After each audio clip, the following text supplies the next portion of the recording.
Hey, what's up everybody? MopHead here from Eat, Sleep, Mix, Repeat. Today we're going to be looking at some Flavorah tobaccos. Right on. I'm super excited. So far, they have been really good. So, yeah. I haven't messed around too much with tobaccos. A whole lot. Well, I have started recently. I think the first one I tried a long time ago was TFA, was it Black Honey Tobacco? And that one's really good. It's not like a super crazy tobacco. I don't know. It's a really interesting one. You do get some really nice honey notes out of it. It's really good to use in desserts and things like that, you know. You want a little bit of that smoky kind of flavor and honey. But, you know, it's not necessarily a straight up, you don't really get that ashiness or something that you would really expect from a harsher tobacco. But it's pretty good. And then, of course, you can go back and watch my video on Sticks Mix. I love Sticks Mix. His stuff is awesome. If you want to check out more than just what I have to offer in reviews, you can check out over on John's channel. He's tested the whole line, and so he's done review videos on the whole line. So yeah, if you really want to see about Sticks Mix, go check out his stuff. But yeah, today we're looking at Flavorah because I heard Flavorah has really good tobaccos. So let's find out. They didn't have the one, of course, that I really wanted. I really wanted to try the Red Burley, which is kind of what I've heard is the one that really, you know, the kind of one you really have to get. But Bull City was out of it, probably because it's so popular. No problem. So I picked up 3 of the other ones. I have Cured Tobacco, Kentucky Blend, and Cavendish. So first one we're going to be looking at is Flavorah Cured Tobacco. And I mixed all these at 1%. And we'll kind of get into it, to the percentages and how strong they are as we go along.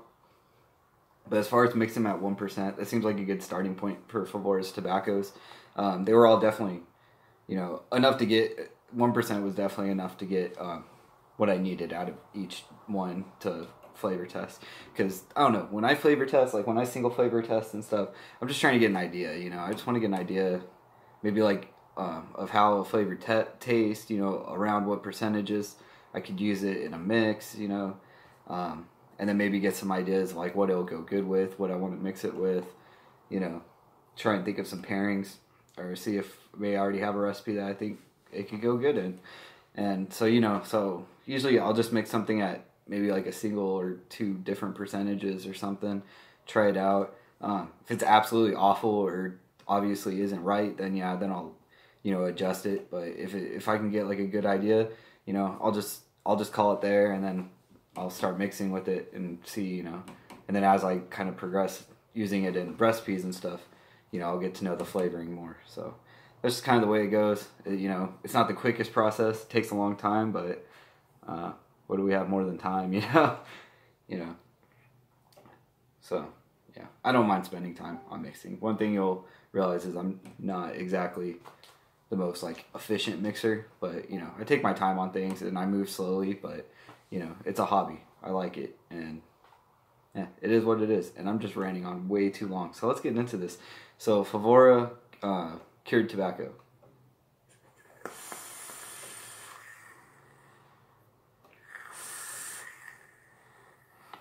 This one's good. They're all good. Just kind of heads up, but yeah, this one's good. This one is really sweet. It's really sweet. It's really light. What did I say? Yeah, this is probably the one, out of these 3, this is the one that's more cigarette or rolling, light shag rolling tobacco. You get a good ashiness out of it, you know. It has a decent little throat hit, but it's definitely a lighter shag, you know. It's not super bold. You don't get any of these deep oak notes or anything like that. It's just it's just really light. And paired, it's definitely the sweetest one too. It's actually probably the sweetest tobacco I've ever tried, you know, which is good, you know. And it'll definitely, all these have kind of their purpose, you know, and you're not going to want to use them.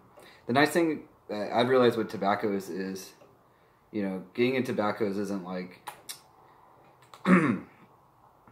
isn't just finding the best tobacco and then only using that one tobacco ever, you know. just always using that one tobacco, you know. Every tobacco kind of has its, you know, well, every good tobacco at least has like it kind of its place, you know. It's things it's going to pair well with, you know. Some might be better with like desserts and heavier creams, and some might be better with like darker berries and darker fruits. Some might be better with lighter fruits. Some might go really good with, you know, caramels and candies and things like that. It's just, you know, you gotta kind of test them out, see what kind of notes and kind of where you think they would be good, and then, you know, play around with them. Always gotta play around with them. So this is definitely going to be one you're going to want to use with like lighter fruits. Maybe like what I put, like apples, you know, apricots, peaches, pears, things like that. Maybe even like strawberry, you know, like lighter berries like that. It definitely, you almost get like an apple note out of it. And that's like one thing I like to do when I'm coming up with tobacco recipes is I'll kind of build them off of what I get from the tobacco recipe. You know, if you check out like my blackjack or my smoking Applebee, that's kind of what I did with those. And I think they turned out pretty well.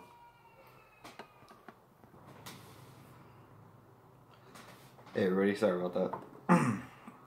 Alright. So we're talking about Flavorah cured tobacco. Yeah. So I dig it. Told you what I got from it. Told you what I would mix from it. 1%, so this is definitely probably the weakest one. So 1% would probably be really good in a mix. You know, you get kind of all the notes, and you get a good, a decent saturation of it, but not overpoweringly. 1% might be a little on the lighter side for single flavor testing. You know, it was enough to get the flavors out of it, but I might have bumped it up another like 0.5% or so. Like if I was gonna mix this just to like vape on it single flavored, which yeah, you definitely could, especially with that like really nice sweetness to it. This would be a really interesting one to kind of just vape on single flavor. But I'll probably do that more like 1.5%. So, all right, so that's cured tobacco.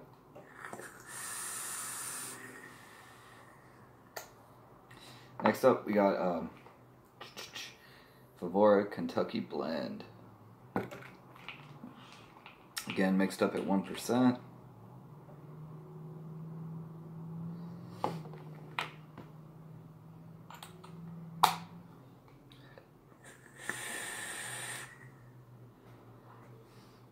Yeah, so there's a huge difference between cured tobacco and Kentucky Blend. Huge difference.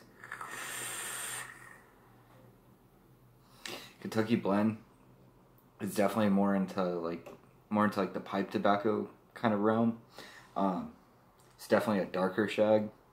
It's more bold. You get oaky notes out of it. You know, yeah, definitely more like wood flavorings. Where as the cured tobacco is maybe a little bit more like ashy. Kentucky Blend is more like kind of woodsy.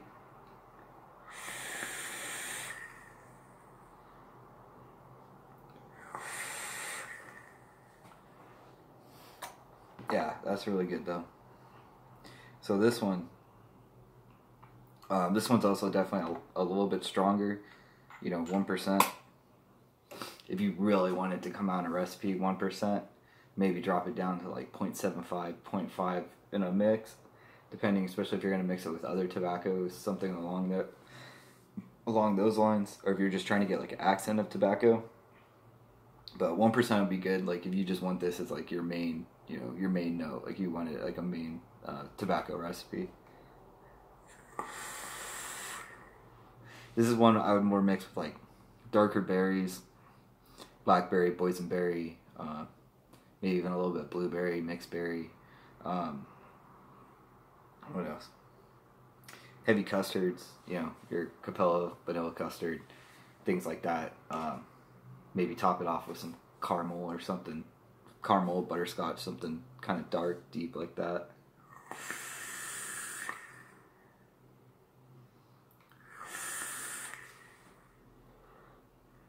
But yeah, but if you're going for more of that bold, darker shag type tobacco flavoring, Kentucky Blend will do it for you.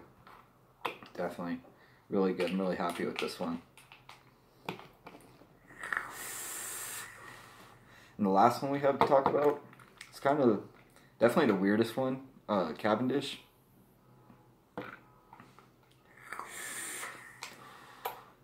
So also mixed at 1%.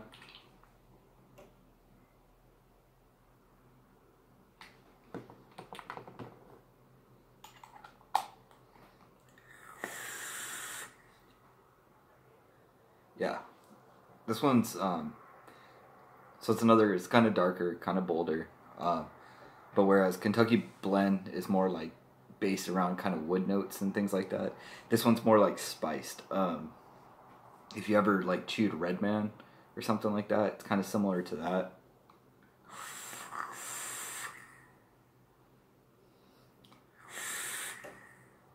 You get almost like an anise, you know, like that black licorice kind of note to it.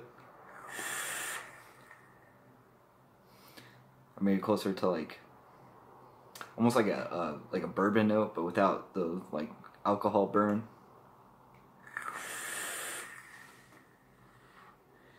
So it's good. It's definitely one I see kind of harder mixing with. Yeah, I didn't really put what I would mix it with. I was thinking of something yesterday, something kind of weird and off the wall. Maybe I did end up mixing it up. I don't remember, man. I have such a bad short-term memory. But yeah, this one you're gonna have, I would say, not everybody, maybe just me. But this one I think people are gonna have a little harder time finding good pairings for. It's really interesting though, and if you nail something, it's probably gonna be really freaking interesting.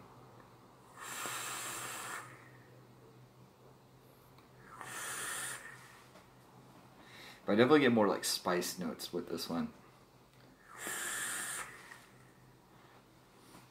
And yeah, not that it's a bad thing at all. I just also think it's a little farther from kind of my taste. But you know, I'll still play around with it. I'll still use it. So probably be a good one to add. And this one's kind of like medium strength compared to all three of them. It's not quite as strong as the Kentucky, and it's definitely a little bit stronger than the cured. You know, you get more sweet than you do in the Kentucky. Not quite as much, not as sweet as the cured tobacco, but sweeter than the Kentucky. The Kentucky really doesn't have a lot of sweetness, which is another reason I like it, because a lot of tobaccos do have kind of a sweetness they carry, which is nice, but sometimes it's like, man, what if I want like more of like a savory, you know? Yeah, and that's a good thing I should have said for the Kentucky. The Kentucky Blend's kind of savory, you know, where the other two definitely are a little sweeter, you know, which sweetness kind of goes hand in hand with vaping most of the time, but sometimes you really don't want that. But yeah, so Cavendish. Cavendish is interesting, but I would have to say, I would say the least versatile out of the three. You know, it's something, I don't know. I guess you just got to be kind of have the taste for it, I guess, more than the other two. So the other two, I would definitely say like go out and get Cavendish. Kind of like decide for yourself. Are you kind of into like those weird kind of spicy vapes, you know, or just maybe you just want to try something different, and you want to come up with it and be like, hey, MopHead, fuck you. I like came up with this really cool recipe using Cavendish. I'll be like, cool, man, I'm going to mix it up. But, yeah, so that's pretty much what I got. I'm pretty impressed with the Flavorah tobaccos. I'm really enjoying them. My next venture will, besides picking up Red Burley, which I'll get back to you guys as soon as I do pick it up, is the Flavorah tobaccos. So I definitely want to give those a shot. Was it Inawera? I heard has some like decent tobaccos out. I don't know. I'm definitely kind of warming up to tobaccos, and I think I'm going to be using them a lot more in the near future. But anyways, that's what I got for today. Hope you guys enjoyed the video, and talk to you guys later. Boop.